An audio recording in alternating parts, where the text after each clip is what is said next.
Capítulo 5 Os discípulos. Frequentemente, era nas proximidades de Cafarnaum que o mestre reunia a grande comunidade dos seus seguidores. Numerosas pessoas o aguardavam ao longo do caminho, ansiosas por lhe ouvirem a palavra instrutiva. Não tardou, porém, que ele compusesse o seu reduzido colégio de discípulos.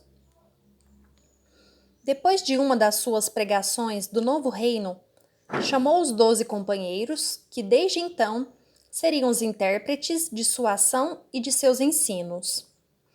Eles eram os homens mais humildes e simples do lago de Genezaré.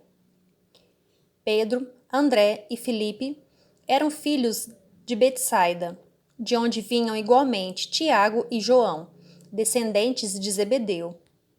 Levi, Tadeu e Tiago, filhos de Alfeu, e de sua esposa Cleófas, parenta de Maria, eram nazarenos, e amavam a Jesus desde a infância, sendo muitas vezes chamados os irmãos do Senhor, à vista de suas profundas afinidades afetivas. Tomé descendia de um antigo pescador de Dalmanuta, e Bartolomeu nascera de uma família laboriosa de Caná, da Galileia. Simão, mais tarde denominado o Zelota, deixara a sua terra de Canaã para dedicar-se à pescaria e somente um deles, Judas, destoava um pouco desse concerto, pois nascera em Iscariote e se consagrara ao pequeno comércio em Cafarnaum, onde vendia peixes e quinquilharias. O reduzido grupo de companheiros do Messias experimentou a princípio certas dificuldades para harmonizar-se. Pequeninas contendas geravam a separatividade entre eles. De vez em quando, o mestre os surpreendia em discussões inúteis sobre qual deles seria o maior no reino de Deus. De outras vezes, desejavam saber qual dentre todos revelava a sabedoria maior no campo do evangelho.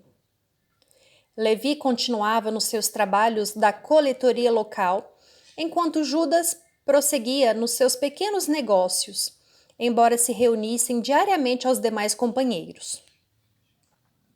Os 10 outros viviam quase que constantemente com Jesus, junto às águas transparentes do Tiberíades, como se participassem de uma festa incessante de luz. Iniciando-se, entretanto, o período de trabalhos ativos, pela difusão da nova doutrina, o mestre reuniu os 12 em casa de Simão Pedro e lhes ministrou as primeiras instruções referentes ao grande apostolado. De conformidade com a narrativa de Mateus, as recomendações iniciais do Messias aclaravam as normas de ação que os discípulos deviam seguir para as realizações que lhes competiam concretizar. Amados, entrou Jesus a dizer-lhes com mansidão extrema: não tomareis o caminho largo por onde anda toda a gente, levada pelos interesses fáceis e inferiores. Buscareis a estrada escabrosa e estreita dos sacrifícios pelo bem de todos. Também não penetrareis nos centros de discussões estéreis, à moda dos samaritanos, nos das contendas que nada aproveitam as edificações do verdadeiro reino nos corações, com sincero esforço. Ide antes em busca das ovelhas perdidas na casa de nosso Pai, que se encontram em aflição e voluntariamente desterradas de seu divino amor. Reuni convosco todos os que se encontram de coração angustiado, e dizei-lhes, de minha parte, que é chegado o reino de Deus. Trabalhai em curar os enfermos, limpar os leprosos, ressuscitar os que estão mortos nas sombras do crime ou das desilusões ingratas do mundo. Esclarecei todos os espíritos que se encontram em trevas, dando de graça o que de graça vos é concedido. Não exibais ouro ou prata em vossas vestimentas, porque o reino do céu reserva os mais belos tesouros para os simples. Não ajunteis o supérfluo em alforjes, túnicas ou alpercatas para o caminho, porque digno é o operário do seu sustento.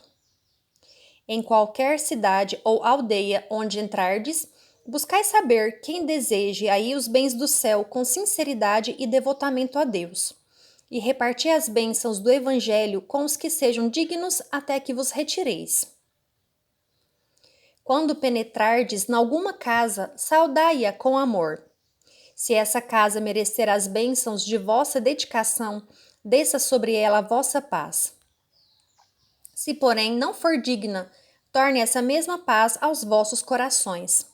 Se ninguém vos receber, nem desejar ouvir as vossas instruções, retirai-vos, sacudindo o pó de vossos pés, isto é, sem conservardes nenhum rancor e sem vos contaminardes da alheia iniquidade. Em verdade vos digo que dia virá em que menos rigor haverá para os grandes pecadores do que para quantos procuram a Deus com os lábios de falsa crença, sem a sinceridade do coração. É por essa razão que vos envio como ovelhas ao antro dos lobos, recomendando-vos a simplicidade das pombas e a prudência das serpentes. Acautelai-vos, pois, dos homens nossos irmãos, porque sereis entregues aos seus tribunais e sereis açoitados nos seus templos suntuosos, de onde está exilada a ideia de Deus. Sereis conduzidos como réus à presença de governadores e reis, de tiranos e descrentes, a fim de testemunhardes a minha causa. Mas nos dias dolorosos da humilhação, não vos dê cuidado como haveis de falar, porque minha palavra estará convosco e sereis inspirados quanto ao que houverdes de dizer. Porque não somos nós que falamos, o Espírito amoroso de nosso Pai é que fala em todos nós.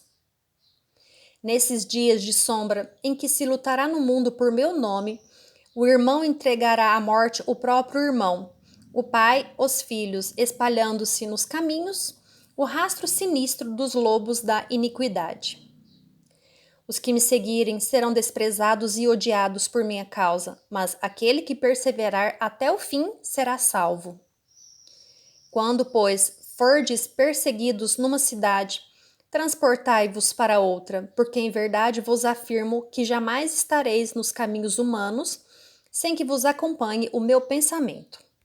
Se tendes de sofrer, considerai que também eu vim à terra para dar o testemunho, e não é o discípulo mais do que o mestre, nem o servo mais do que o seu senhor. Se o adversário da luz vai reunir contra mim as tentações e as zombarias, o ridículo e a crueldade, que não fará aos meus discípulos? Todavia, sabeis que acima de tudo está o nosso Pai, e que, portanto, é preciso não temer, pois que, um dia, toda a verdade será revelada e todo o bem triunfará. O que vos ensino em particular, difundi publicamente, porque o que agora escutais aos ouvidos será o objeto de vossas pregações de cima dos telhados.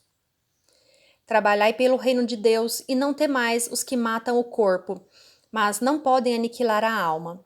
Temei antes os sentimentos malignos que mergulham o corpo e a alma no inferno da consciência. Não se vendem 2 passarinhos por um ceitil? Entretanto, nenhum deles cai dos seus ninhos sem a vontade do nosso Pai. Até mesmo os cabelos de nossas cabeças estão contados. Não temais, pois, porque um homem vale mais que muitos passarinhos. Empregai-vos no amor do Evangelho, e qualquer de vós que me confessar diante dos homens, eu o confessarei igualmente diante de meu Pai que está nos céus. As recomendações de Jesus foram ouvidas ainda por algum tempo, e terminada a sua locução no semblante de todos, perpassava a nota íntima de alegria e de esperança. Os apóstolos criam contemplar o glorioso porvir do Evangelho no reino e estremeciam do júbilo de seus corações. Foi quando Judas Iscariote, como que despertando antes de todos os companheiros daquelas profundas emoções de encantamento, se adiantou para o Messias, declarando em termos respeitosos e resolutos: Senhor, os vossos planos são justos e preciosos. Entretanto, é razoável considerarmos que nada poderemos edificar sem a contribuição de algum dinheiro. Jesus contemplou-o serenamente e redarguiu: será que Deus precisou das riquezas precárias para construir as belezas do mundo? Em mãos que saibam dominá-lo, o dinheiro é um instrumento útil, mas nunca será tudo, porque acima dos tesouros perecíveis está o amor com os seus infinitos recursos. Em meio da surpresa geral, Jesus, depois de uma pausa, continuou: no entanto, Judas, embora eu não tenha qualquer moeda do mundo, não posso desprezar o primeiro alvitre dos que contribuirão comigo para a edificação do reino de meu Pai, no espírito das criaturas. Põe em prática a tua lembrança, mas tem cuidado com a tentação das posses materiais. Organiza a tua bolsa de cooperação e guarda-a contigo. Nunca, porém, procures o que ultrapasse o necessário. Ali mesmo, pretextando a necessidade de incentivar os movimentos iniciais da grande causa, o filho de Iscariote fez a primeira coleta entre os discípulos. Todas as possibilidades eram mínimas, mas alguns pobres denários foram recolhidos com interesse. O mestre observava a execução daquela primeira providência com um sorriso cheio de apreensões, enquanto Judas guardava cuidadosamente o fruto modesto de sua lembrança material. Em seguida, apresentando a Jesus a bolsa minúscula, que se perdia nas dobras de sua túnica, exclamou satisfeito: Senhor, a bolsa é pequenina, mas constitui o primeiro passo para que se possa realizar alguma coisa. Jesus fitou-o serenamente e retrucou em tom profético: sim, Judas, a bolsa é pequenina. Contudo, permita Deus que nunca sucumbas ao seu peso.